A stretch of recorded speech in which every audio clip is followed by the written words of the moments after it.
জন্য, সমুদ্রের জন্য। কেন করি? কারণ এই সাগর, এই সমুদ্র এ হলো অত্যন্ত বিশাল আর ভয়ানক। এর জলও কিন্তু নোনতা, যা আমরা পান করতে পারি না। কখনো ভেবে দেখেছেন এই সমুদ্রের অন্তরে এই নোনতা জল, এই নোনতা ভাব এটা আসে কোত্থেকে?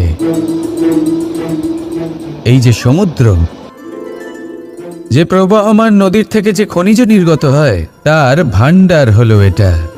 সেই খনিজকে নিজের অন্তরে গ্রহণ করে, সেই নোনতা ভাব নিজের মধ্যে সমাহিত করে, আর তারপর সেই নোনতা জল বাষ্পে পরিণত হয়ে ওপরে উঠে যায়, যা মেঘ হয়ে আপনার ওপর মিষ্টি বৃষ্টি হয়ে ঝরে পড়ে। এ হলো সমুদ্রের ত্যাগ, যার জন্য আপনি মিষ্টি জল পান করতে পারছেন, সে নদী থেকেই হোক বা সরোবর থেকে।